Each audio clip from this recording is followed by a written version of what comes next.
We should just get started since this might take a little bit. It's a long Yes, let's do it. movie. Okay, hello and welcome to Hold My Popcorn. I'm Max Healy in Nashville, and over in Boston we got Tim again. How was your Thanksgiving, Timmy? It was good, Max. You know, I was in charge of the food, which means that I got to make it good, meaning I used lots of salt and fat and other unhealthy things that make food taste good. So that's good. I'm paying the price for it now. Pretty sure I'm going to be constipated for the next, 2 months. So, but, all in all, pretty good. Tim going on the Paula Deen recipe with just less racism? Yeah, slightly less. A little bit less. burnt my arm, and then it just got full-blown Paula Deen, but, Yeah, exactly. And over in Sacktown, California, we got John Anoshak. How was your beer and turkey, John?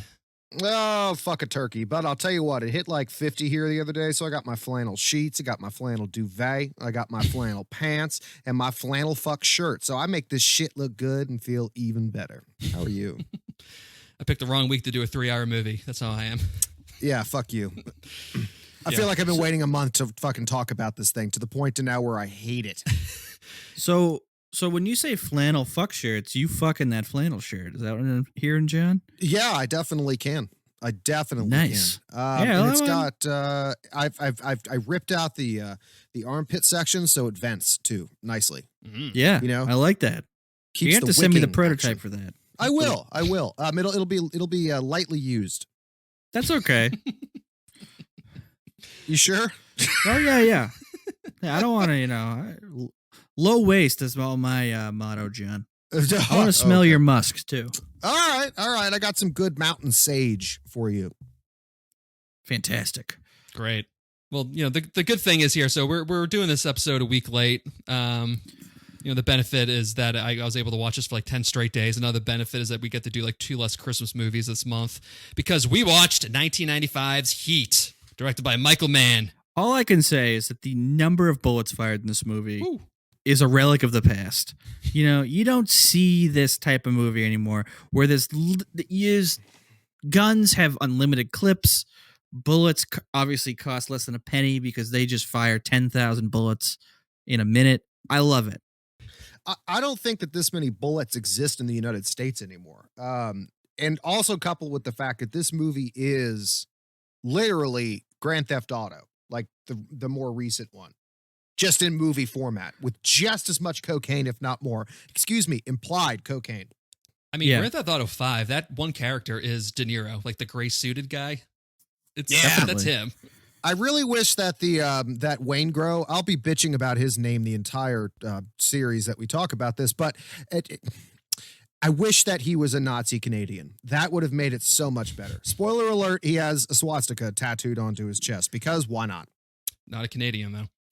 Exactly. That's some prison tats, though. You can tell. Aryan Brotherhood. You've been in the Slammer? Mm-hmm. I've seen enough movies in the Slammer. So, like I mentioned, too, like I've been watching this movie on and off for the past week or so, but have you guys ever seen this movie just like in one sitting? Oh, yeah, I did it when I watched it. Yeah, like what is that, a month ago now, Tim? Yeah, I might be a little hazy on the details because I did watch it at least a week ago. Yep. Same. So I did that last year for my 30th birthday. My wife, Nikki, she had said, like, Max, I turned 30 because I love you so much. I'm willing to just do whatever you want. And I mean, anything. So, like, what would you like to do on this beautiful pre-COVID day? And I said, I want you to sit down and watch all of Michael Mann's Heat with me. So your wife, the lovely Nikki, offered up anything to you. Anything. And I said... And your mind said, Heat. Heat. I want you to sit down and watch this whole movie with me. Not even like, a Stoss helm, a fucking ferret, and sparklers. Like, nothing with those combinations, like even included. I bet you could have gotten creative. Like, we could watch this while... ... No, just De Niro, Pacino, cop, robber. Nikki was probably like, Max, you haven't really divined the intent of when I said anything. And you're like, don't care. Exactly. Nikki starts looking into doing gene therapy on their children. We're going to need to take a little of you out of them, just to be honest here. Oh boy. Should we just get into it? I got a bunch of stuff about it prior, but we can just get into it. Yeah, let's get into it. Okay. So, I mean, there's a lot to unwrap in this movie. It's a 3-hour Great movie. So I'll probably just, glaze over 5 or 10 minutes of the movie here and there, but let's get it started. So, movie opens up with the bad guys suiting up montage with De Niro dressed as an EMT stealing an ambulance while Val Kilmer buys a bunch of explosives from the lawyer in Jurassic Park. Was he the lawyer in Jurassic Park? Yeah, he was. Gennaro. No kidding. No shit, dude. That's hilarious. And he's an underground explosive dealer. I think no, he's not even like an explosive dealer. He's just at some explosive store. And he's got Val Kilmer's got the fake ID and all that. I think he's just going around different states and buying shit. Oh yeah, you probably can buy like explosives for like construction, demolition with certain like demolition with like certain IDs and permissions and stuff. Yeah. So then also we cut to the gross Al Pacino sex scene, which was just way too long. And you couldn't tell who was who because he and the wife had the same fucking haircut. Honestly, that's my one problem with this movie is that sex scene. Yeah. I'm just like, listen, I don't need to see a 58-year-old Al Pacino slinging dick. I don't need to see these two lesbians having sex when we start this movie. Right. Oh, wait, that's Al Pacino? Yeah. First thing, I could tell the difference between them because I would just look for something coarse enough to be able to strike a match on. I was like, oh, that's his skin. All right, that's him. Put the pieces together. But I skipped over this. I have that 5-second fast forward button and I just, okay, we're out of the woods. But his skin is so coarse and like nicotine stricken that he left rug burn on her. Everywhere his skin touched, it's just like, and you could hear it slither across. Ugh. The aggressive kissing too was really God. It was like Al Pacino was like trying to open up his mouth like a boa constrictor. Half the time I was just like, God damn it. And his hair is too smooth, so you see his hair like rock every time he's going in for an aggressive kiss too, which is kind of weird. It's like, right. And he's got the dog tags too, so they're like flinging it all over the place, like bouncing off his wife's forehead. It's way too much shit. So De Niro, not De Niro, Pacino had gotten a pretty good facelift right before this movie though. So if you see him in like Sensitive of a Woman 2 years earlier, he's like 10 years older. Oh, really? Yeah. He's supposed to be playing a younger guy in this too. But all right. I think he just killed someone and stole their face and put it on top of that one. Just leather-faced it. Basically, yeah. There's someone in Hollywood that can do that. I know there is. Yeah, Pacino's the one who came up with that term, good face. All right, let's get into the beginning of the first heist where we got Waingro jumping into this big-ass Stephen King maximum overdrive truck with Tom Sizemore. Wait, stop! What's your name? Waingro. Wrong answer. Fuck off. Like, no, I don't trust someone. Like, you don't start with your name as an enigma or in a question where I'm immediately like, well, Waingro what? No, fuck you. I mean, I would say that this is immediately like this is a very non-Bill Belichick move.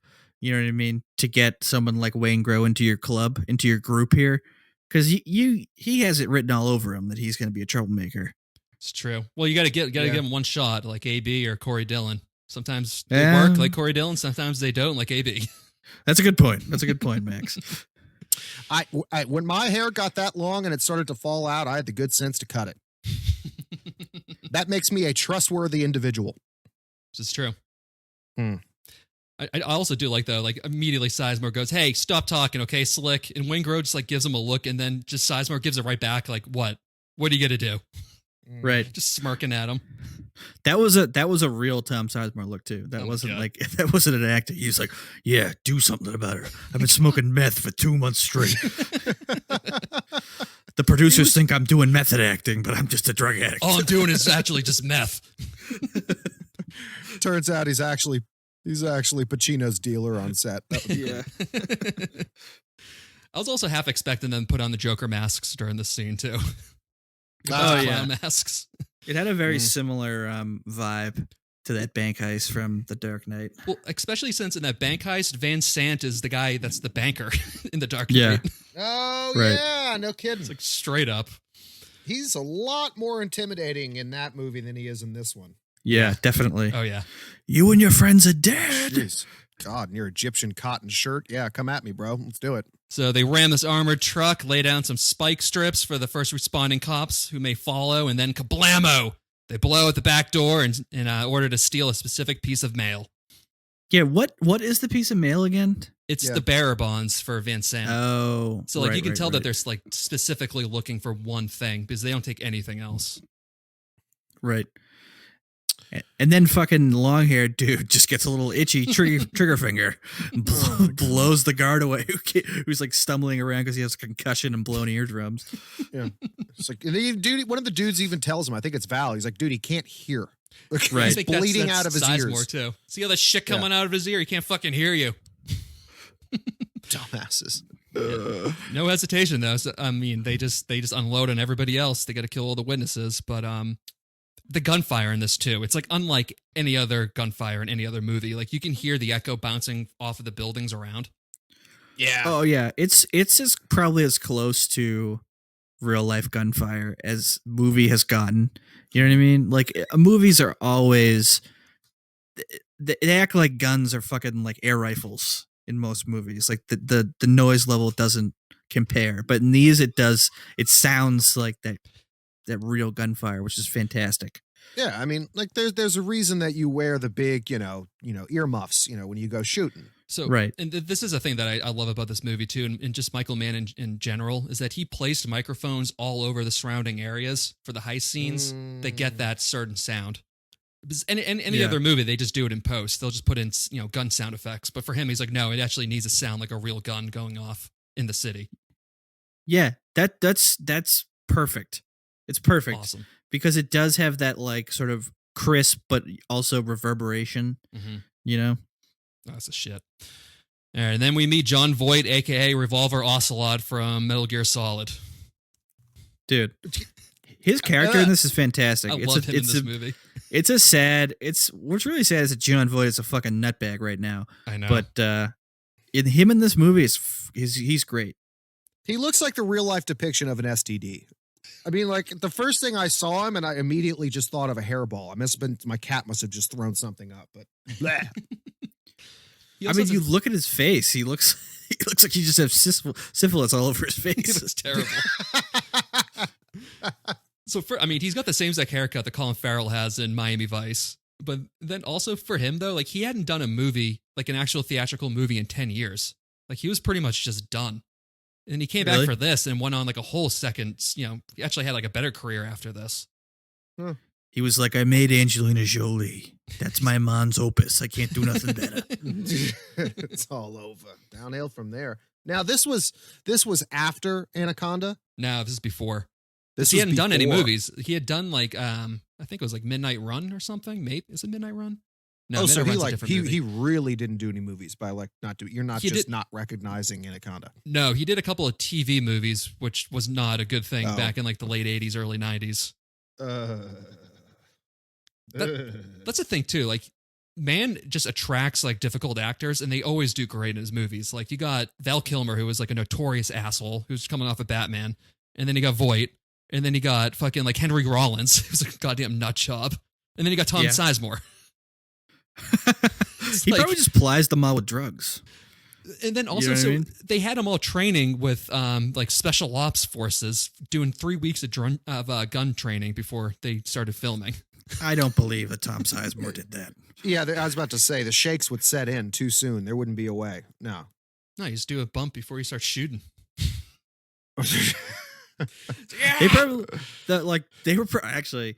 Max might have a point. It was probably like Tom Sizemore was out there with the special ops people, and he was like, "God damn it, I'm itching right now.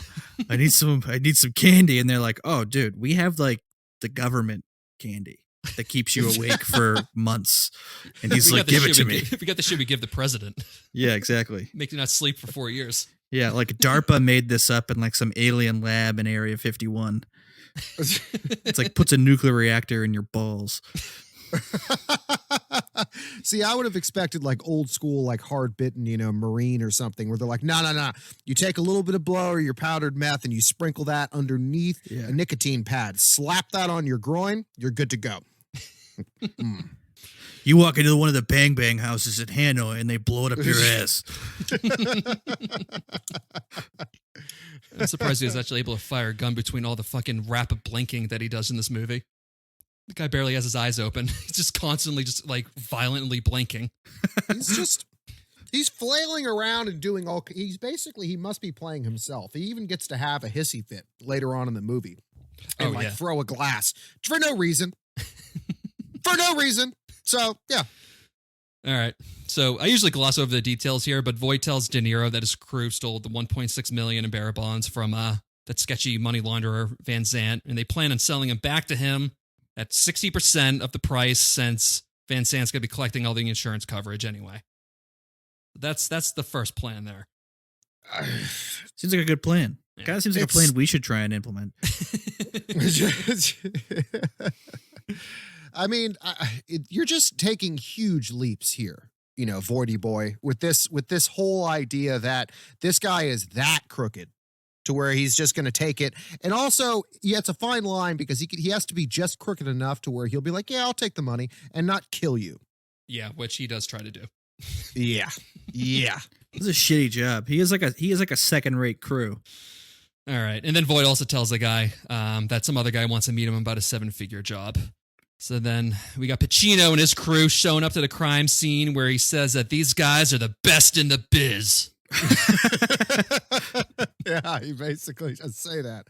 Oh, this is great. They moved on. They already killed someone, so they killed everybody. Ah! And then he just runs off the scene real quick, comes right back on. Ah, great ass! And then he goes right into it. But yeah, that's kind of what happened. He did a great job of really knocking it down detail by detail about why these guys are, say it, Tim, the best in the biz. Echo. These guys are the best in the biz. They give me a raging Pacino. I'm so excited I don't even have to do any more blow. I'm naturally excited. My endorphins are fucking going out the roof. It's actually crazy considering that he's probably having a better time, and they do a good job of him having a better time hunting bad guys than he is fucking. Than doing anything else in his life. The only thrill that he gets is the chase. Yep.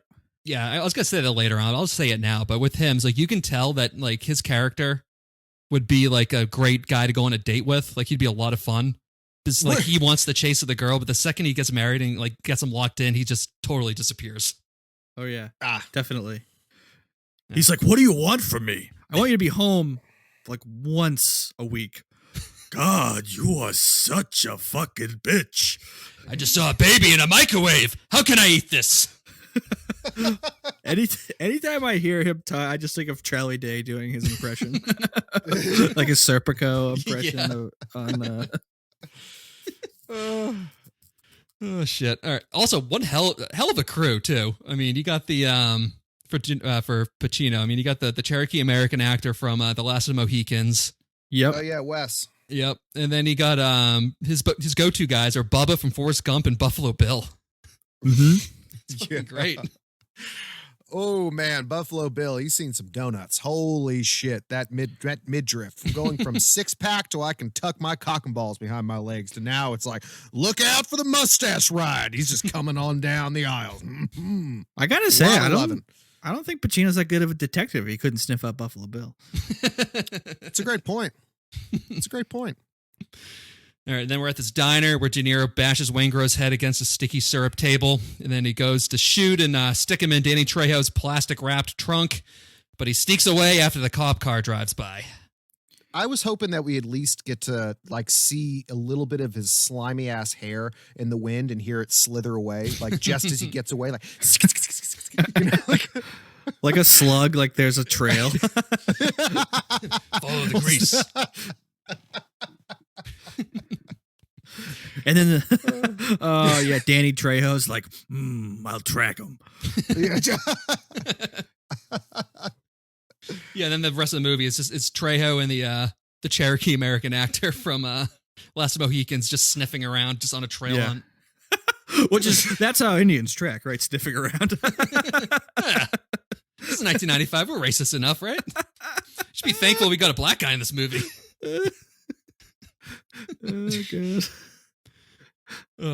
Few holes in this movie, though. This team is like the no fucking around crew. They don't have one guy keeping an eye on Waingro. I know. Yeah. Like, you shitting me? Like, they don't have some kind of turn, be like eyes, and it just means like, like Val Kilmer's watching them. Like, it's something. You wouldn't have like knocked him out, or you wouldn't have shot him dead on. I would have shot him dead on site at the fucking, not even the diner, but at the job. Yeah. Yeah. Especially if he's a nobody. Like, yeah. Yeah. If he can't like link anything to you, back to you, I just put a bullet in his brain. Yeah. But also, like, what are they trying to do acting like they were going to shoot him the second the cop got 500 more feet down the block with a gun that doesn't have a silencer on it? Yeah. Exactly. What? He's using like a fucking Colt 45. Like, you're going to hear it. Does he? I thought he had a silencer. Because he kills him with a silencer later, and he kills Van Zandt with the silencer too. Right. Okay, so Tim, this is phase one. This is where Max starts to get defensive about the movie that he loves so much. Commence phase one. AKA pointing out actual points of the movie. His counter arguments. Maybe they just were hoping that whatever shot would have been like, I'm sure LA back then was just like a symphony of gunshots. So Yeah, that's true. That's true. Yeah, and then Pacino comes home 4 hours late for dinner and snaps at his wife for attempting to keep their marriage together as he get that line that's been in Tim's head for the past 2 weeks. I got 6 bodies on Venice Boulevard, Justine. I'm sorry if the chicken's a little cold. Goddamn chicken got overcooked. Fuck it. Justine is the perfect word for like really like, tired, drunk, really tired Al Pacino at the end of the day to say Justine. Yeah. I bet they made him read names for days before, and then they finally were like, okay, we got to cast a Justine. It had to be 2 syllables because he had to be able to like play it out Pacino style, like Justine, and then it has to have a sharp ending, like a Steen ending, in order to really like hammer it home. Apparently, with Pacino, he always like goes for his first take is always like the most batshit crazy. He goes at like a 12, and then he just kind of like goes down each take and gets a little bit like the directors will have to get him tuckered out. So like he's just always at like such a high level. So I feel like for that one it was like take 100. Like he literally couldn't talk anymore. I want to see a master cut of all his first takes. Then. Oh my god! I've got 3 dead bodies on the sidewalk in Venice Boulevard, Justine. His first take was choking her. Someone get Al some more milk. Like, calm him down a bit. God, what's his daughter's? Who's the daughter in this? Natalie Portman. Like a Natalie Portman runs in, he just kicks her in the chest. She just goes like 10 feet flying against a table. Get the fuck away from me, Portman! Take that, Harvard! Is this just a fucking prequel to Dancing in the Rain, Listening to the Shins? What's the movie? Yeah. Garden State. This is a prequel to Garden State. Is this why she's so fucked up? Yes, exactly, John. Oh my God. Got my walkout father, and then my stepfather turns out to just be a raging alcoholic fucking murder detective in LA. All right, and then we got De Niro meeting his love interest, Edie, at this restaurant where he blows her off at first. Then he feels guilty, so they end up banging at her house. That would have turned. She's basically like, hey, how's it going? What the fuck's all the questions? De Niro is like the most unapproachable looking character in this movie. Like, why the fuck would you talk to this guy? Oh, yeah. No. Imagine Bill with a goatee. I mean, that's what we're talking about here, folks. You know what I mean? The eyebrows with like a crazy goatee. The only green screen in this movie is when they start kissing, and it looks terrible. Yeah. Oh my God, it's terrible. Yeah. Where they're overlooking the city? Yeah. So apparently he wanted to get the shot of the city, but they didn't have the like the technology yet for it to like go digital like that. So they just put a green screen over like behind them, but they're still at that spot, which explains why Collateral and Miami Vice look the way they do. It looks like they put a bed sheet up against a wall and had Christmas lights behind it. I mean, seriously, it looks so terrible. bad. It looked bad. The special effects in the original Star Trek movie or TV series look better than that. Yeah. It's so funny. For a guy who's so meticulous with his movies, Like I'm surprised that he actually kept that in there. Well, at least the kissing was mwah, so much better than okay, De Niro, he can kiss way better than Pacino. Put it that way. Oh yeah, De Niro has some like game. Apparently, De Niro exclusively dates black women. Yep. Yeah, and they yeah. and they don't fuck around with someone who doesn't have any game. You know, This is De true. Niro can swing it. De Niro's looking like a stud in this movie too. Yeah, He's probably the best looking De Niro's ever been in a movie. Yeah. He's all tanned. He's got the nice suits. He's in pretty good shape too. Yep. Still got like that after effect of Cape Fear. That muscle's still on him. yeah, definitely. I wish they would have shown that off and put him in a single-breasted suit as opposed to the double-breasted, which like when you don't have it unbuttoned, it looks like, you're just swimming in a diving suit, but you're not. You're soft. 95, man. I don't know who ever thought It's true. double-breasted suits looked good, Yeah. Al Pacino. except for Steve Harvey. Yeah, Still yeah. looks good. Yeah. Still looks good in him. Yeah, some people can do it. Some people can do it. All right. Then the next morning, we have the 7-foot-tall Tom Noonan in a wheelchair telling De Niro about this bank heist that'll net them over $12 million. Like, how do you meet people like this? Like, I Prison. would. Prison. Yeah, maybe. Like, maybe I just need to go to prison because I would be down for this in a heartbeat. $12 million to go fucking rob some shit sounds Unbelievable. great. How do Well, I see, meet? How do I network this? But you have to make sure that you get accepted into only the good prisons, though. It's like going to school. You got to go to the Ivy League prisons. You can't just go to like your normal community jail. Right, I got to get to like San Quentin. Yeah, San Quentin, yeah, yeah. exactly. Yep. So, and then the first class they put you through is how to put stuff in your ass. Oh, And how to put I- your stuff in someone else's ass. I did Exactly. that. I took an AP class in high school with that. It was my gym teacher. So AP has a whole nother meaning in this university, though. Oh. Anal penetration, Tim. Oh, Yeah. I see. Oh, gazinga, as Tim would say. By the way, the guy in the wheelchair was the first Tooth Fairy killer in Manhunter, which was directed by Michael Mann. Oh, no shit. Yeah. Huh. Okay. Yep. Okay. He has a lot of recurring people in this. And then also he's like the most like mid 90s hacker shit. Like he's talking about it's like, yeah, it's just out there, man. It's just in the clouds, in the air. It's like you mean like the cloud? Like, Yeah, before out anyone there, really man? knew what the internet was. it's like, you mean you just hacked into their security system?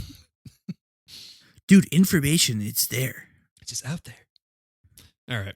Then at the same time, John Voight calls Van Sant about the double dipping deal, which he agrees to, but not really, because then he tells his goon, played by Henry Rollins, to kill De Niro and his crew at the meet. Henry Rollins was the singer of Black Flag, right? Yeah. Yeah. Yes. Okay. He's the All most reserved character in this movie, which is kind of weird. Because he's got all I those know. tattoos, and like he's wearing a suit the whole movie or sweatpants. Like, And spoiler alert, he gets shit whipped later in the By movie. Al and, like, Pacino. doesn't even put up a fight. I was like, whoa, hold on. Like, this guy was in Bad Boys 2 playing like ex-special forces who now works for the SWAT team as his like fucking hobby. Like, sorry. But yeah. Shit whipped. yeah. And then he's just getting fucking like open field tackled by a 5'2" Al Pacino. It's like bullshit. Ah, oh my God. Hey, Henry, I'm going to hit you real hard and take one, okay? God. I learned this when my dad sent me to Sicily. All right, who's got the slingshot? Wait, what? Sling me up, Mikey. It's time for your first AP class. Going in hard. Ooh-ah.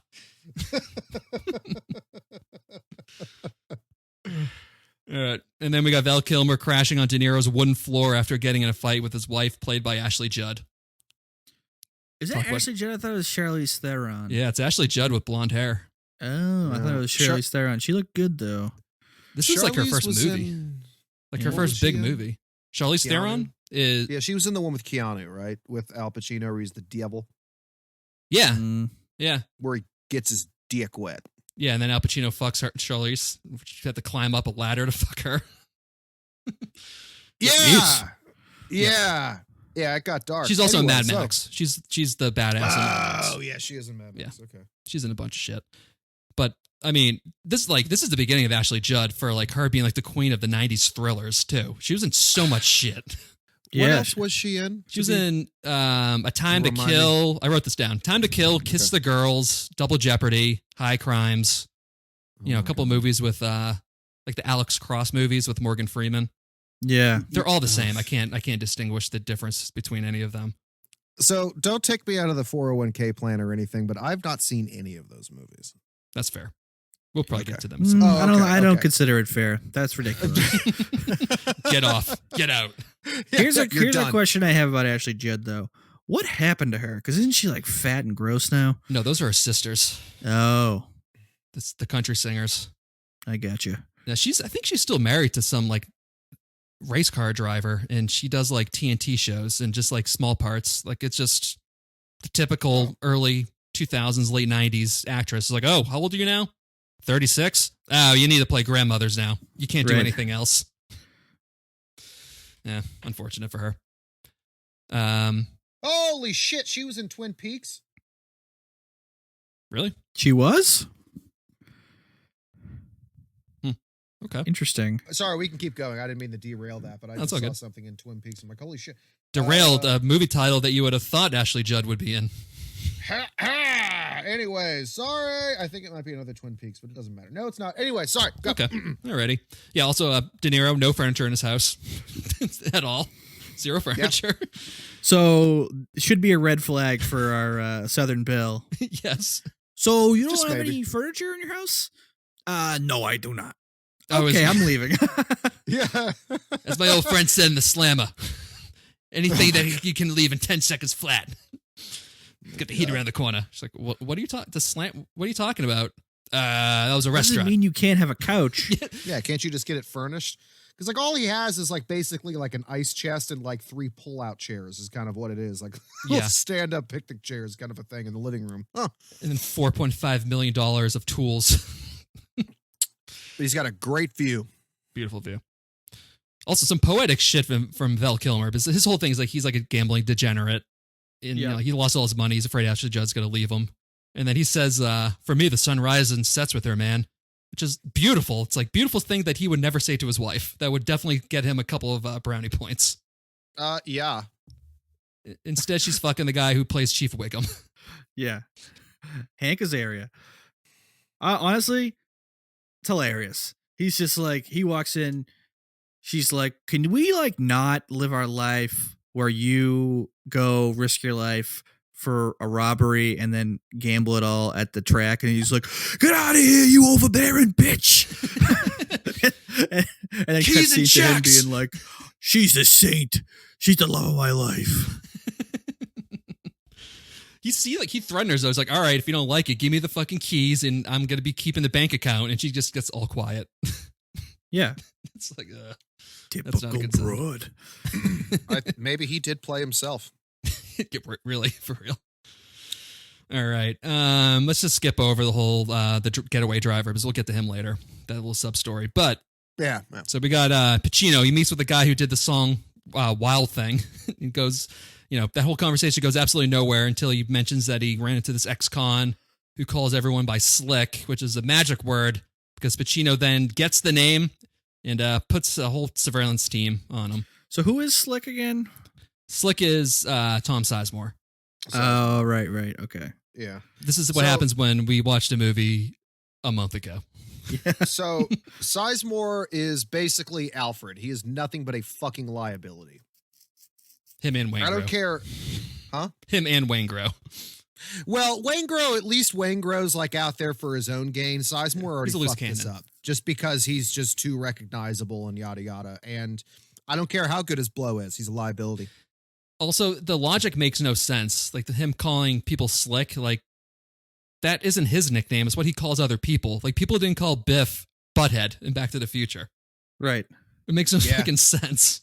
I don't see how you could take Slick and get it back to the person who says Slick. Yeah. Makes no First sense. of all, that is a cokehead firing on one word and so happy to get lucky. Yeah. Dude. That's what that was. What? What'd you say? Ah! And he happened to trace that one thread out of a stack of threads and he got lucky. Hey, you! Yeah? Say that again. What, Slick? Slick! Someone get out, Slick. I'm not even chewing gum. Who are you talking to? It's just you and me.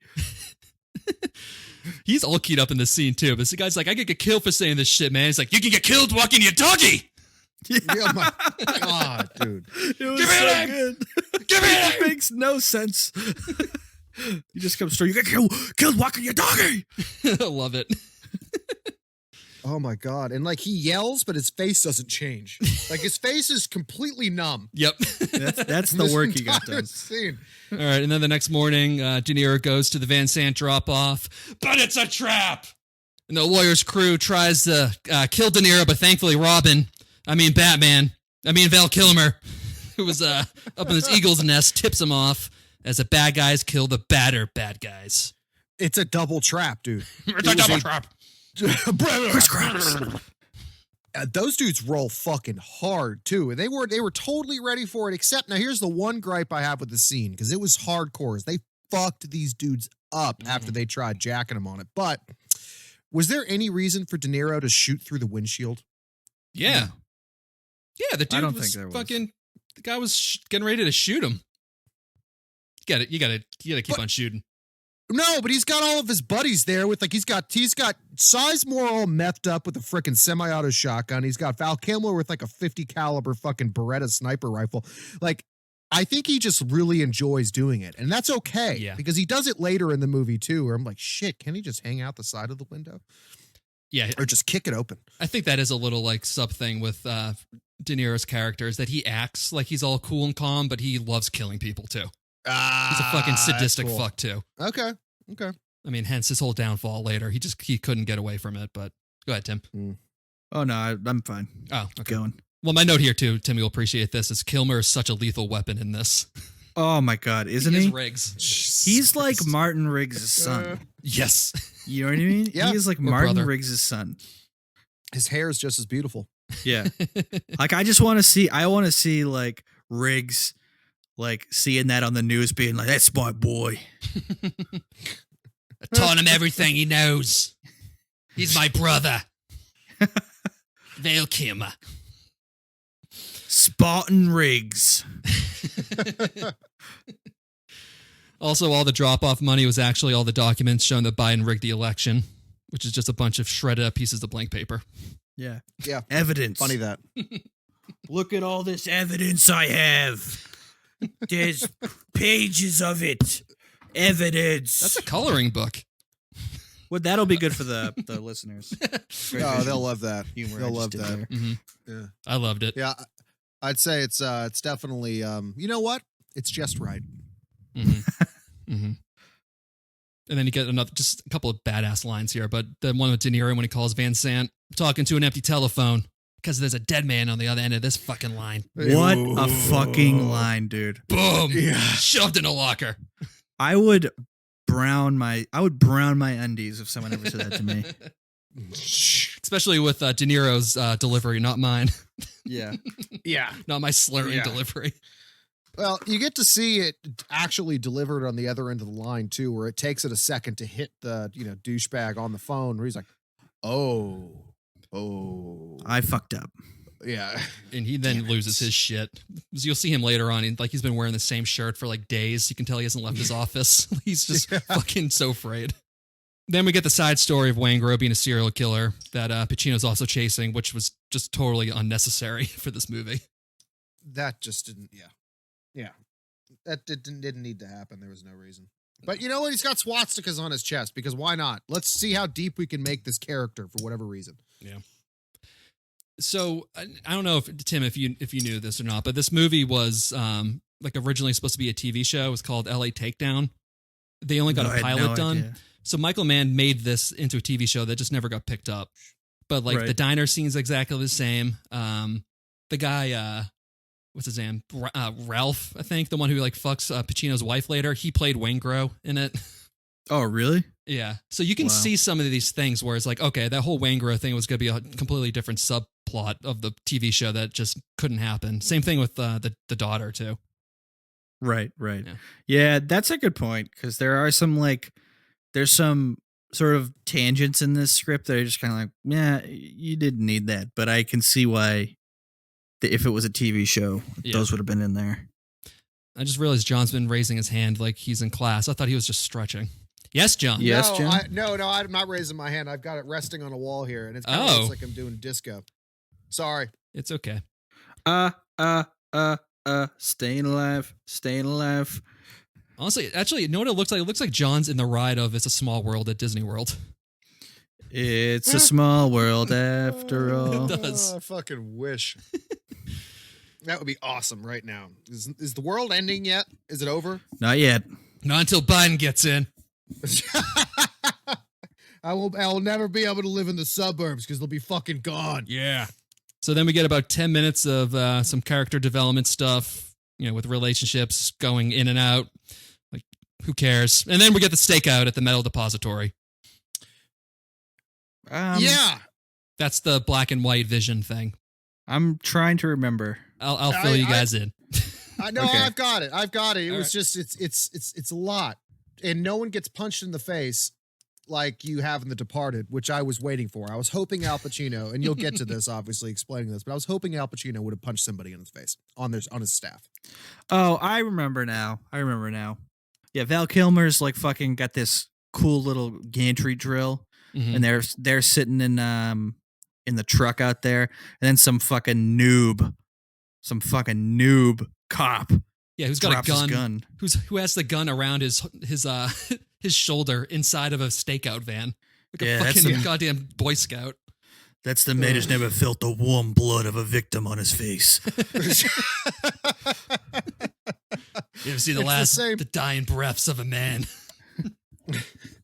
It's the same SWAT guy who fucking in Die Hard. We went to Nakatomi Plaza and cut himself on a thorn and went ow. Yeah. Same guy. Well, I think I love those. Like, they don't chew him out. They don't say anything. It makes it so much worse. Like, I felt like this is how I felt like freshman year when I fumbled a punt return that ended up losing us the game. It's just like nobody says anything to you. Like, you get back on the bus, I'm just like staring at the fucking ceiling. Like, that's how this guy was. Like, everyone got out of the van. They're just like, God damn it. And the I guy was is just waiting like for looking the up at the Alec sky. Baldwin scene in The Departed. I know, that's what John was saying. Yeah. Can I talk to you real quick? You son of a bitch! Yeah. Or at least like a Mark Wahlberg running around just screaming at people for no good reason. Like, oh, who are you? Yeah, well, I'm the guy who does his job. Who the fuck are you? Yeah. Fuck off. Yeah. Hey, guy who just blew up. How you doing? I'm Mark Wahlberg. Mark Wahlberg. How's your Mark brother? Wahlberg. Wahlberg. It's 1995. I'm also on blow.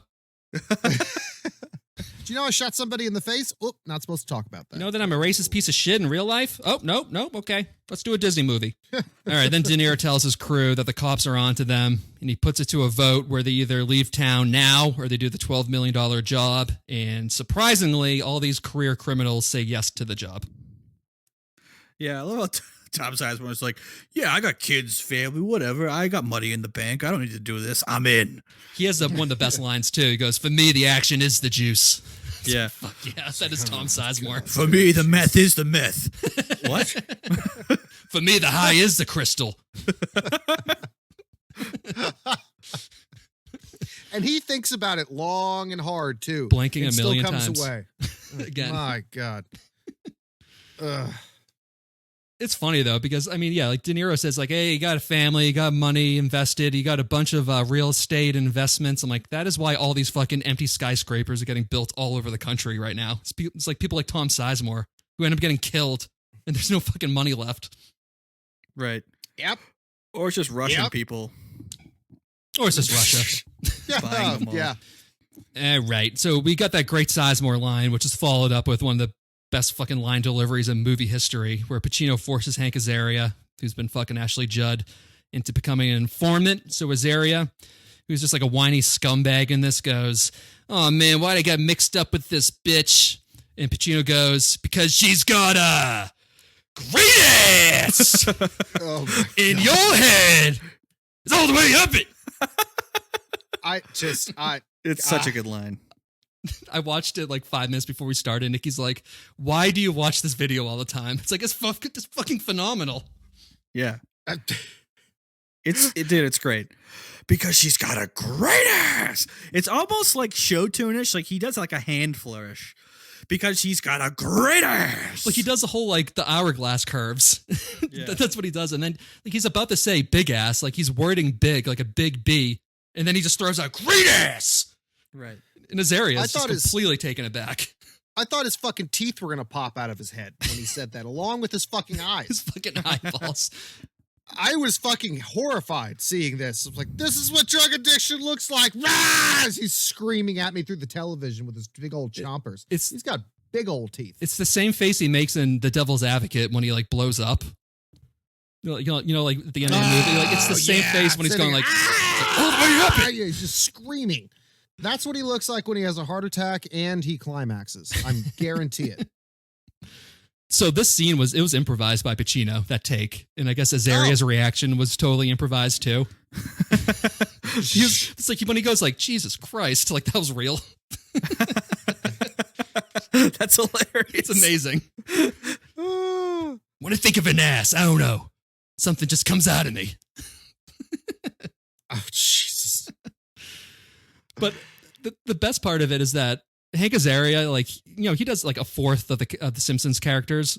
He admitted that like his voice of Moe is just a bad Al Pacino impression. And then he's doing a movie with Al Pacino. That's hilarious. Most coked up that he's been in the entire movie is this, though. He he mentions Ashley Judd's wife's name. She's like, who? What are you, a fucking owl? Yeah. I love it. I could tell the higher he is, they have to give him gum in certain scenes, just so that way I guess he doesn't go straight through his own tongue. But like, but you can see it. There's certain scenes where he's just, I mean, just going to town on some fucking gum. He's got 5 sticks in his mouth. And then back in L.A., De Niro and his crew are acting like they're casing the shipyard, but it's a trap. And they flip the script and take photos of Pacino's crew. I mean, what a good plan. Yeah. That was so fucking smart. I loved it. Yep. And then Al Pacino's reaction, smile, guys. We're on camera. Okay, motherfucker. Yeah. He is fucking rock hard in that scene. Rock hard. You know He's what they're kind of looking like at? a coked up Rudy Giuliani. Yeah, Yeah. actually. It's that New York. Yeah. Huh. Same age. Well, thank God he had the facelift. Yeah. And better makeup. Much better makeup. And better hair yeah. dye. And better hair dye. Mm-hmm. And better blow, probably. Mm-hmm. Mm-hmm. And better friends that are criminals. Yeah. Okay, so after this, De Niro, he's with John Voight, where you learn that Pacino is also an ex-Marine, and he's taken down a lot of top-notch crews and has a huge hard-on for De Niro. Well, who wouldn't? You know what I mean? Mm-hmm. Another memorable line, though, with Voight. 3 marriages. What the fuck you think that means? He likes staying home? Yeah, I love it. It's like so true, too. Every like neglectful, like divorced dad is just like nodding their head. They're like, that's right. That's fucking right. Oh It's my the woman's God. fault. Broads don't get it. The date that they brought to the movie is sitting next to him like, no, you don't know. He's saying it's his fault. What are you talking about? Get out of here, you dumb broad. He's a good guy in this. Yeah. And this is like one of 3 times in the movie where De Niro actually smiles. It's one like Voight. It's just like, he's like, you could tell Voight's excited about it too. He's like, look at this guy. Look at all this great shit that he's done. He's taken down all these people. Right. De Niro's just kind of like smirking at him. He's like, you're really liking this, aren't you? Voight's cranking it under the table. So then Pacino goes home and sees that his wife's going out. So he decides to take De Niro out on a date to yet again another LA diner where they both agree while smiling that they'll take the other one out if push comes to shove.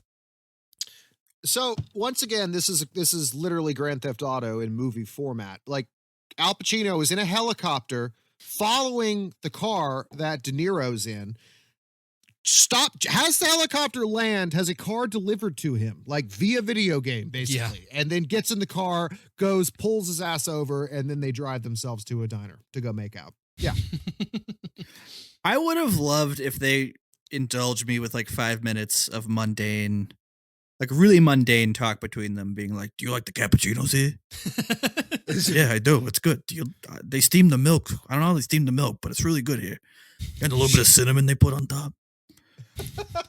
Yeah, I heard it was going to rain tomorrow. I heard that too. Yeah. We probably won't be doing the heist tomorrow. Nah. I don't do heists in rain. Yeah. Smart. It's like the D-Day invasion. Planning for good weather. Yeah. This is good. This is good. Do you like the History Channel? I do. You see the one about JFK? I mean, this is like supposed to be that big setup. Like, oh my God, the two most iconic actors of a generation finally on screen together at the same time, where you don't see either one. You only see one of their faces at the same time. It's like Right. the cameras are set up in each angle. And like, it's just, it was an overrated scene. Their conversation is total garbage for the most part. Yeah. This movie isn't about conversation. It is not. It's about great asses. Well, it's also like what happens when two strange men are forced to sit down with one another. Is like that's how many words are exchanged. Not many. No. Right. Well, they didn't rehearse before the scene and they were just kind of improvising a little bit. And you can tell because the conversation is fucking dumb. Like Yeah, they're talking I would about agree. dreams. Like, I got this dream where everyone in this room that I killed they're after me. It's like, that's called PTSD. Yeah. He's like, I got the same dream, but I'm stuck in a corner and I can't get out. It's like, it's because you got arrested for robberies and you were in jail in solitary confinement. Also PTSD, guys. Come on. Then Yeah. Pacino's told that De Niro's entire team dumped the surveillance at the same time as you see them hacking into the bank security system. Yeah. I'm forgetting. So that's when Tim goes, I had coffee with McNeely half an hour ago. Oh, yeah. His Yeah. delivery in that is fucking weird. Oh, my God. It's so funny. His delivery on most lines, like key pivotal lines in this movie, are just, He they're keeps so the movie going. fantastic. He makes this movie. Yeah. I know he's going way over the top, but like he steals every single scene that he's in this movie. He's so fucking good. He's kind of like a grumpy bulldog, you know what I mean? He's like his shoulders are slouched and he's got like a lazy eye and like The you know draggy, he's kind of yeah. like cocked, but he's just really aggressive. More like a Shih Tzu with that hair. Yeah, He's a bulldog that got into some shit. right. Yeah, his owners fed him LSD. And also sent him through a fucking tanning salon for some reason. We Right. don't know why. Mm-hmm. All right, so let's get into the bank robbery scene. Before we do that, though, I'll explain a little bit more so it makes like a little bit more out of order, so it makes more sense. Because Okay. Waingro, he meets with Van Zant, and they force Danny Trejo into telling De Niro that he can't be the getaway driver, and they need a new one.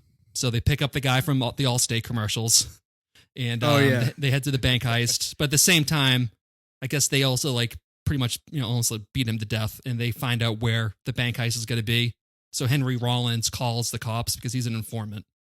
So that's how they're able to catch him in the act. Oh, that's how they're able to find out where the heist actually is. Yeah, in which like Okay. they're so good that like they there's like they're doing the heist at 11 o'clock, and then they show up and they're like they're already coming out. It's like they're so fast. It's like they're Right. just they're like shit. They're already done. I told you we Now- shouldn't have got that cup of coffee, but the cappuccinos there are so good. It's either coffee or going back to the evidence locker to get some more blow.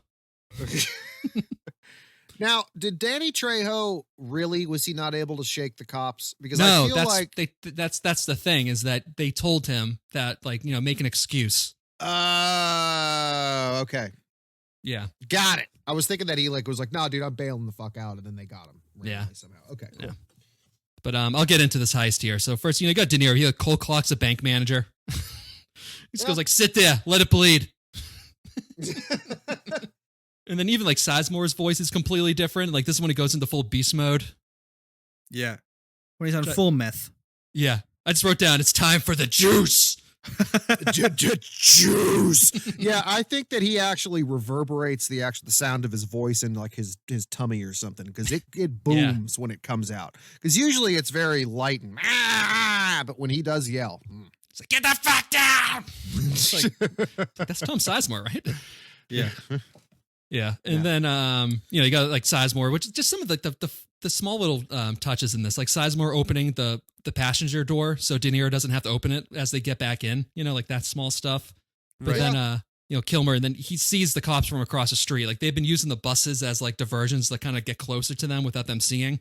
And like Kilmer's like smirking, and then out of nowhere he just like unloads a fucking hailstorm of bullets. Just like it totally annihilates Buffalo Bill. I know. It's fantastic. That is impressive though. Like just zero hesitation. Once again, just immediately like, nope, this is what you got to do. Boom, immediately. Yep. Ugh. We're not out to kill people, but if I have to, you're dead. Yeah. And so I've seen this like on IMDb and stuff. I don't know if it's true or not, but I think it's like the Marines use Val Kilmer in the scene of how to like properly do rapid reloading because he's so quick and precise with it.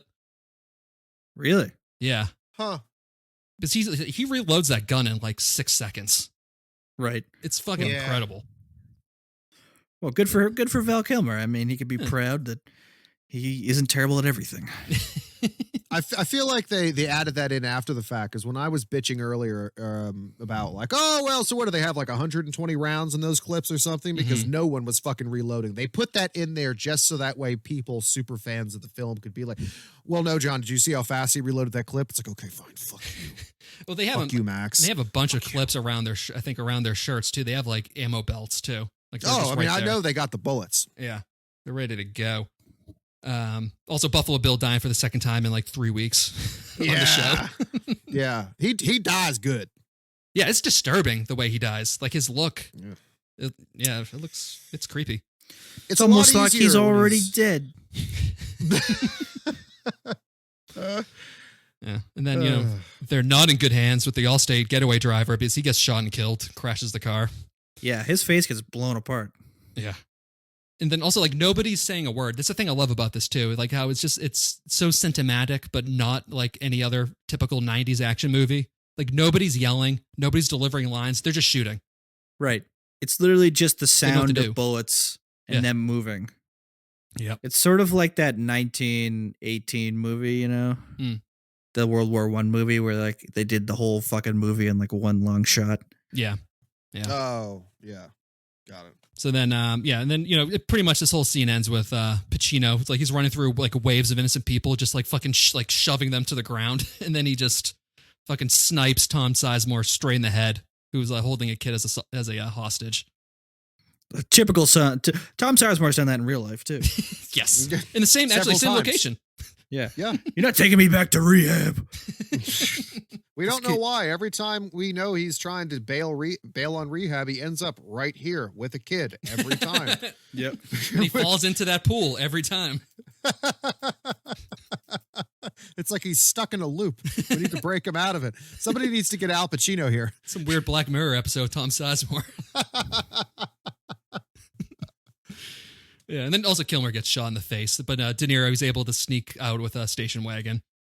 So at this point, you're assuming that the movie's about to end. It's a nice little third act. The movie's been going on for an hour and 50 minutes. Nope, literally got another hour left in this movie. Yep. Do I know it? So then you cut to like the human aspect of the cops and the robbers' wives, like watching the TV, seeing that their loved one died.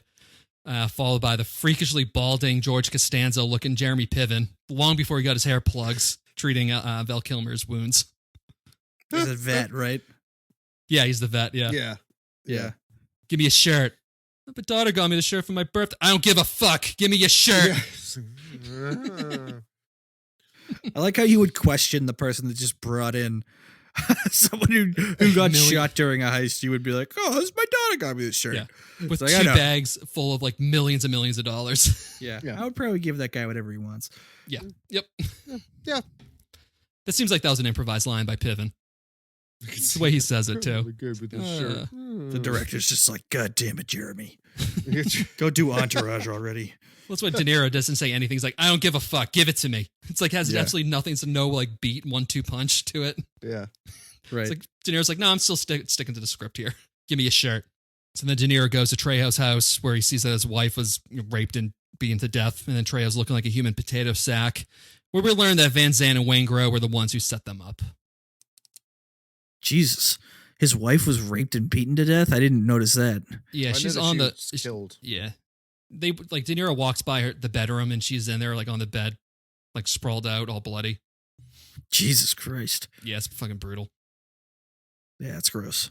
It's the saddest part of the movie, honestly. It's like, oh yeah, and it's also Trejo's probably best acting when he like lets out that like really faint yell when he says like she's dead. Right. And he's like, just kill me, man. I love Danny Trejo. Yeah. Yeah. who plays Trejo in this movie. That's his character's name is Trejo. I know. They were like, he just didn't respond to the other the name in the script. He's still starting off. Yeah. Well, I think it's because this is like the first movie in which his character's name wasn't like criminal or prisoner.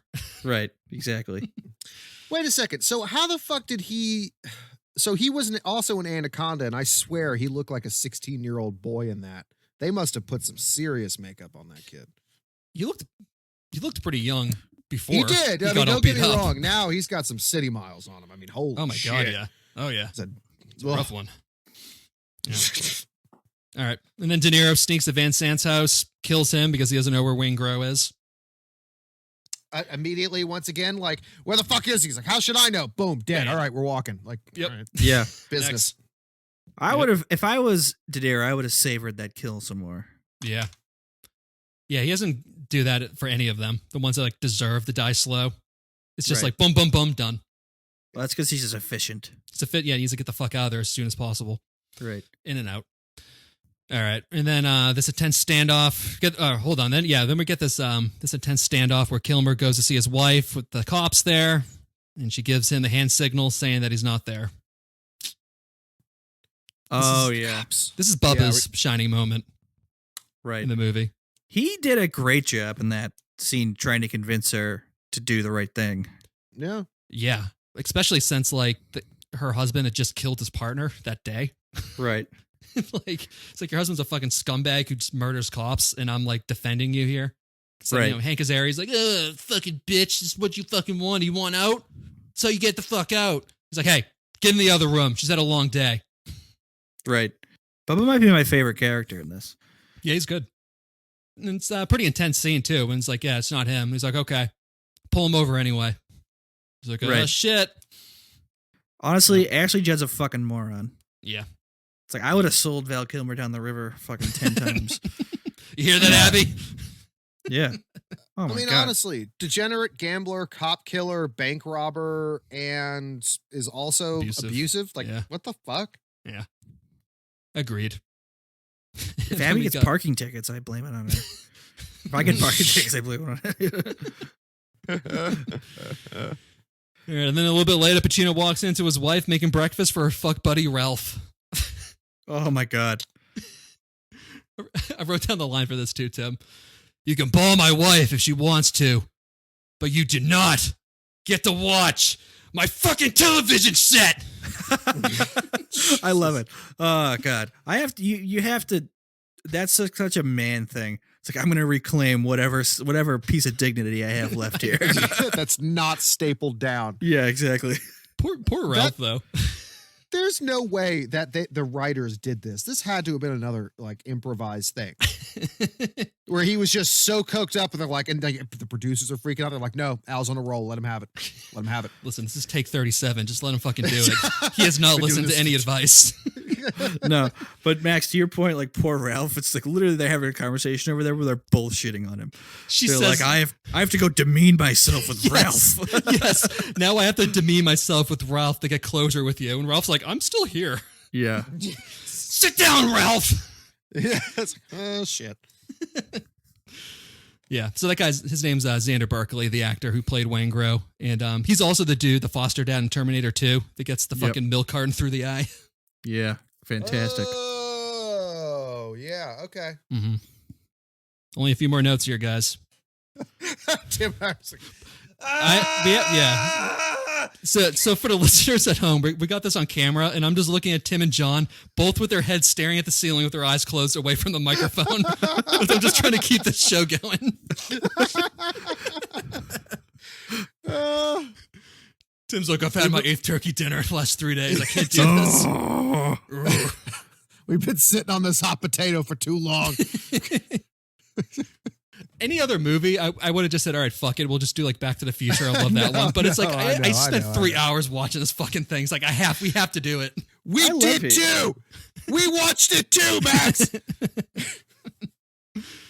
All right. And then we got the whole, like, Natalie Portman suicide thing, which is also, like I said, mentioned earlier, that's definitely from the TV show that man just wanted to kind of sneak in here for some reason. Yeah. You're kind of out of the box there. Yeah. Doesn't really do much. But How'd she get into his hotel room, anyways? he probably left a note saying like, "I'll be at this hotel room, whatever." No, I'm guessing right, he did that. Right. That Because would he be is my a guess. good father, despite being a terrible person. Yeah, he picks her up from school because they're like her deadbeat dad isn't there, and Right. yeah, that's pretty good. yeah. Her her horror mom's fucking Ralph. Demeaning herself with Ralph, Yeah. doing Xanax and weed. God, I forget the line he says about that house. It's fucking hilarious too. But we'll move Oh on. God, I know that's It's like like- postmodern. Yeah, postmodern bullshit. Yeah. It's so bad, and I'm happy that they snuck that in there because the entire time I was thinking too, I was like, I fucking hate this house. and then Pacino's like, terrible. "So do I." Yeah, God damn it, John. All right, getting close to the end here. So we got De Niro. He's on his way to the airport with Edie when he gets a call from Voight tipping him off of Waingro's location. So De Niro heads there to kill him. I mean, this choice, I gotta say, it's the one choice that De Niro makes in this movie that I can't abide. It's like, dude, you're about to be on a plane to fucking Tahiti. You're gonna be living the dream. I mean, just don't do it. Yeah, you already got the money. Like, Yeah. all the come guy on. did was Get just out. mess up his, so-called business associates that were all geared up to just split anyway. Like they know the Right. risks. Like fuck it, you're out. Yeah, Yeah, that should have been the easiest decision to make. It's not like he killed the girl. I know. It's just because like he's like you're the reason why my whole crew is gone. You Right. know? Like he just can't. He can't let it Yeah. go. Like he has to take this guy out. Well, yeah, like the one mistake De Niro made. It's the one that Took it would be them the all one that down. got away. You know, Yeah. like he'll be 60 thinking about it. Although he's like 50 in this movie. But I mean, also the like with like Voight, like he seems like he's like clearly like the mentor to De Niro, and he tells him like multiple times to walk away. And De Niro, even though he acts so cool and smart, he fucking he also gets too emotional and just Oh, won't yeah. do anything that Voight tells him to do. No. Definitely even not. Even that other heist, the $12 million heist, Voight's like, I wouldn't do it if I were you. He's like, yeah, we're gonna do it. Yeah. Yep. Now everyone's dead. I think at the end of the day, that line about the juice, that's Yeah. Robert De Niro in reality. Yeah. They're all just fucking addicts for the rush, Yeah. you know? Yeah. So De Niro leaves the car running with Edie in it, sneaks up to Waingro's hotel room and shoots him execution style. Like a boss. Boss. Like Michael Mann will he turns this into like a trademark in Collateral with the two to the chest, one in the head, Oh, double tap. the Yeah. double tap. Yeah. He makes it like that into like an art form later.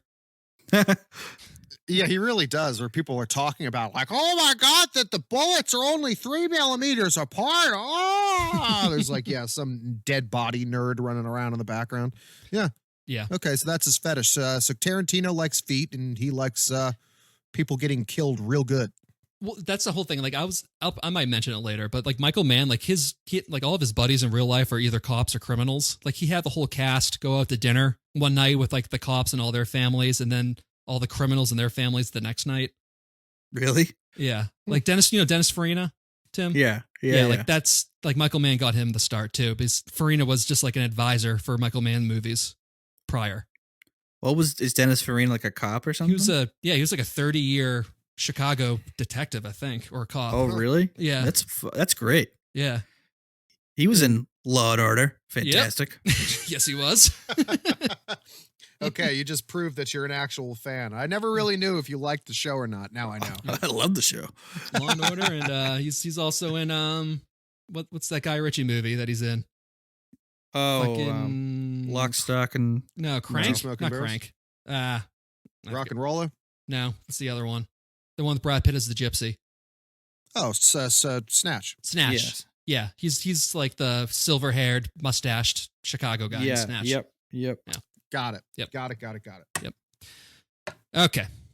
So meanwhile at the hospital, Pacino, his wife, asks him if there's like any way that they can work it all out. And he just pretty much, he's flat out says no. And then he leaves to go chase Yeah. after De Niro. He the most incoherent answer too. He's just like, listen, babe, use a person.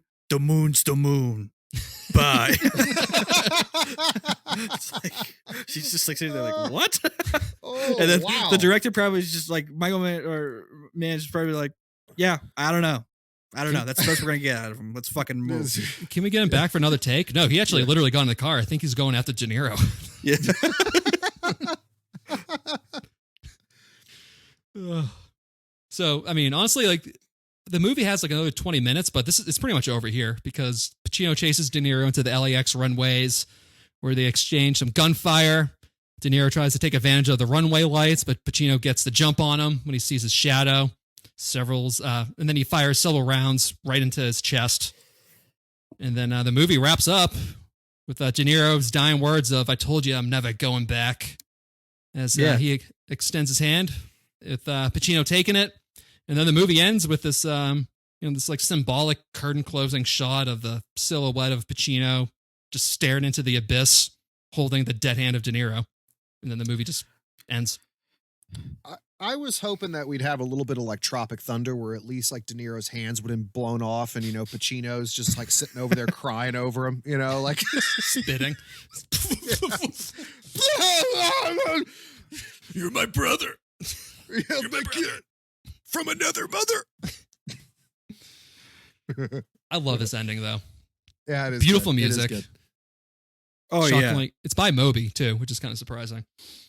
Moby. That's hilarious. Yeah. I know he's still alive, isn't he? Yeah. I thought fucking STD would have gotten him. But I mean, I just love like you got like Pacino's just like his exhausted, like the bittersweet look on his face because like one, like he knows that De Niro could have easily killed him. He could have been the one holding De Niro's head dying. And then two, like he realizes that he has like nothing left to chase because he just killed like the only guy who actually understood him. Right. It's great. I think it was a perfect ending to like this crime odyssey. I mean, at the end of the day, the movie is essentially about how De Niro and Pacino are the same people.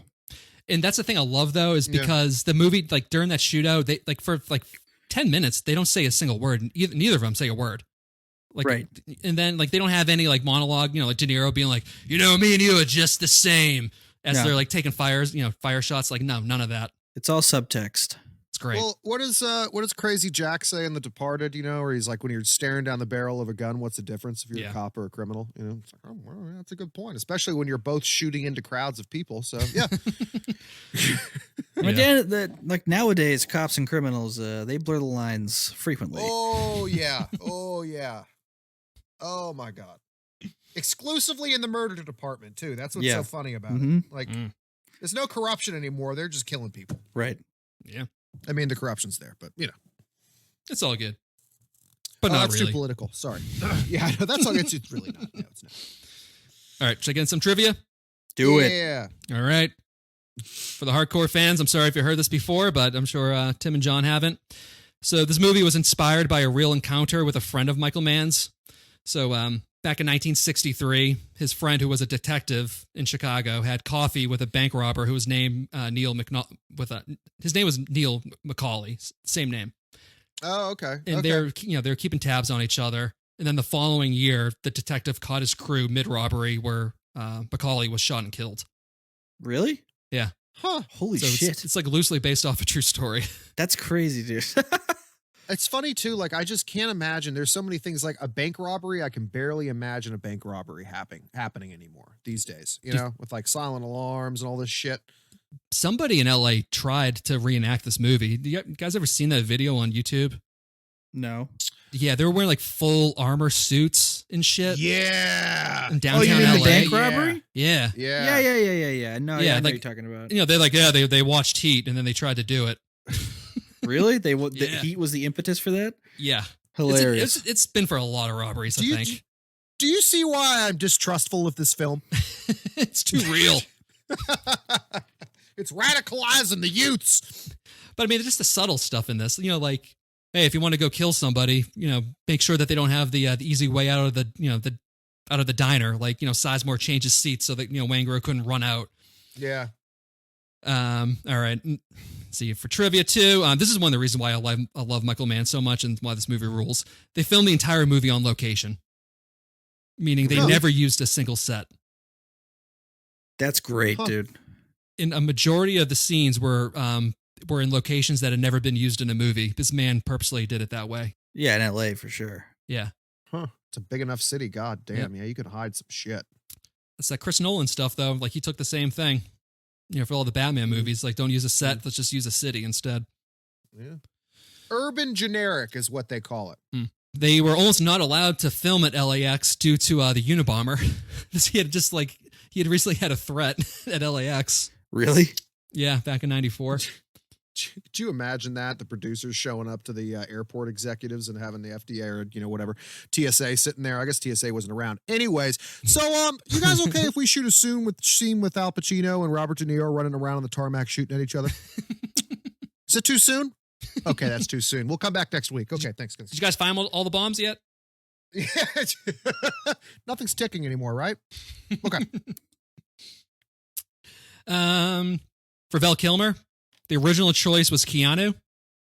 Would have been better. Reeves? Yep. Huh. Would have been good the pick. only time. Yeah, it worked. It's the only time I think I'd ever prefer Val in anything. I've written him off, but he was good in this, especially the hissy fit. Oh, that hissy fit was so good. Val Kilmer's a great actor. It's just what he wants to be. Yeah, I mean, I feel like they watched Tombstone and they're like, oh, he can easily play the second-hand man, like the Robin to De Niro's Batman in this. Listen, all I'm going to say is that Val Kilmer is fantastic. I'm going to go Keanu above Val in anything. Fair enough. Yeah. John Voight's character was based off of a criminal who he played Mr. Blue in Reservoir Dogs. The old guy. Oh, yeah, big guy, yeah. That kind of looks like John Voight in that movie. Yeah, definitely. With the hair and the mustache. Yeah. So he was a lifelong criminal that kind of did the stuff that John Voight did. He was really? kind of like the intel guy. Like set up jobs. So he was also an advisor for a lot of Michael Mann movies. So they based him off of. Yeah. It's pretty cool. Huh. And I was going to go into this earlier, but I'm going to say it now because I just did the research on it. So another reason why I love Michael Mann. So he created the TV show Miami Vice. He did everything, the whole aesthetic. He made all the music choices. He did the fashion. He is the reason for that neon South Beach 80s pop culture. It's all him. Really? Yeah.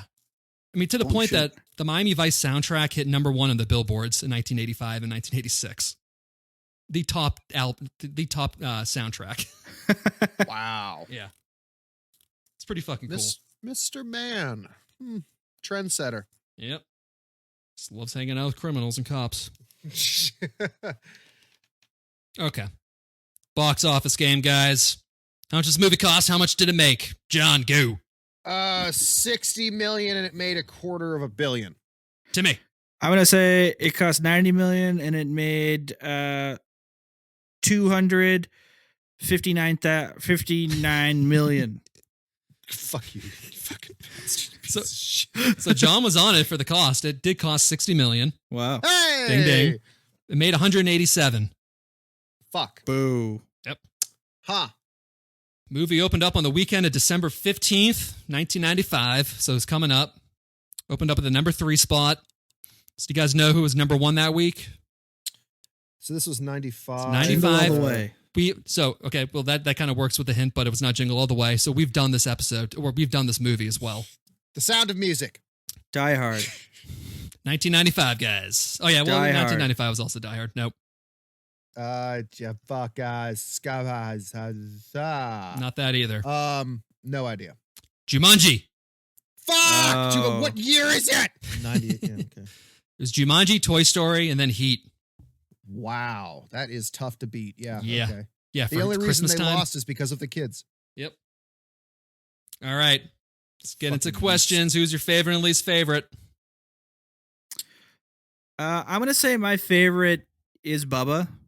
Thought that scene really won me over where he was talking to Ashley Judd, and my least favorite is Van Zandt. Mm. My favorite is going to be Robert De Niro, and my least favorite is going to be Al Pacino, surprisingly enough. Oh, boy. Yeah, and it's mainly just because it's so fucking over the top. I did very much enjoy his performance, Love but it. it's sometimes I'm like, dude, someone's got to check you in after this movie, dude. Oh my God. I don't know if Just so bad. I don't know if anyone would have been able to sit through a 3-hour movie if Pacino wasn't acting like that. No, Yeah, I agree. I don't know. I'm not saying I know how it would have worked any other way, but I don't know what to tell you, but yeah, there we go. That's who I got. Okay. So, I mean, I think that Pacino and Tom Sizemore, I think they both steal like every scene that they're in.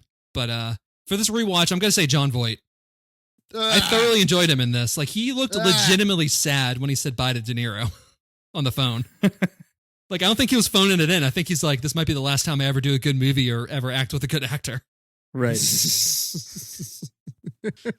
I love this so you'll much. get to make out with J-Lo forcibly in a couple years from now. It'll be fine. And my least favorite is it's gotta be any woman in this movie, I guess. Yeah. I think Michael Mann should name this movie No Girls Allowed. That's hilarious. I mean, it's true though. It's like if Trejo didn't have that girl, he wouldn't have had to betray his crew. De Niro and Val Kilmer, like De Niro wouldn't have had to been like Val Kilmer's handler just to like make sure that he's got his head on straight because he's like worrying about his wife. Right. And then De Niro, he would have just left town. He wouldn't have anything, to think about anybody else. And then for Pacino, he would have been able to get, use 100% instead of 97 towards cops. All right, time for the Hold My Popcorn rating. Fuck you guys. No, it's fine. I'm just not going near the third rail of marriages right now. That's all. Speaking of rails, I give this 3 rails of blow that Al Pacino and Bill Clinton shared on the red carpet night during this opening. My rating is 3 Justines over 4 great asses. One of those cheeks. Yeah, one of the Justines didn't have a good ass. Yeah. She's got a flat ass. I want to hear him scream breakfast food for some reason, and I don't know why. Like, pancakes! I don't know why. Over easy. See? Eggs! Huevos! Scrambled. Toast! I'll give us 1,000 bank robbery knockoffs, both in real life and in film, based off of this movie. Out of one Edie still stuck in that car, waiting on De Niro. That's bad. So I'm surprised that I know that politicians always go after video games and music and occasionally movies, but like, why has no one spoken about like, hey, there's this movie that's like, it's kind of inspired like 100 bank heists and like thousands of people have died. Shut the fuck up. Like, the Marines use this as influence use this to get more recruits. Shut the fuck up. DOD has sway here, boys. We can't do anything. How else are we going to be able to manipulate these 18-year-old high school kids into signing up for 4 years in the military? They don't see Val Kilmer unloading at the cops. Yeah. All right, John, any social media shout-outs? So I don't have any jelly this week, but I do have to say that we are going to be deciding on the winner of the Tim Tummyweight Challenge. Eventually. More like after we jump off here. I'm actually just going to go ahead and unilaterally give it. Oh, hold on, John. We got one more. My buddy Isaac. My buddy Isaac on Facebook. He sent in one. Oh, so that means okay. It's still going. All right, what is it? So his estimate was 1,315 McDoubles or 263 pounds. Wow. You don't know what, Isaac? Holy you can shit. go fuck yourself. However, I do like your units. Lots of McDoubles. Well, the other was like 247 pounds. I forget what Your All Alone podcast was saying. So we're going to have to compare, see who got closest. I say we just keep the guessing game going. We just want to keep it going? I say we keep All it right, going. we're getting one more cycle. Once again, we will take McDoubles. We will take stones. We will take kilos, pounds, ounces, grams. If you really want to make the numbers look embarrassing, send them all over to TD back row. I already fucked it up. Doesn't matter. We're moving on. Everyone else, as always, say hello and like our shit on Twitter at HM Popcorn Pod, and always the Instagreels at Hold My Popcorn _podcast. Whammy. Anything else you guys want to touch on before we head out? I don't think so. How much do you weigh, Tim? We won't I'm not put gonna- that on this. 263. Holy shit. Fuck you, Isaac. Oh, well, with that, deuces, fuckers. Yep, that'll do it for a month of movies we're thankful for. That started in November and it ended in December, just like our Halloween month. If you're a fan of the show, give us a little 5-star rating, tell your friends about us, and we'll be back next week to kick off our Christmas movie month.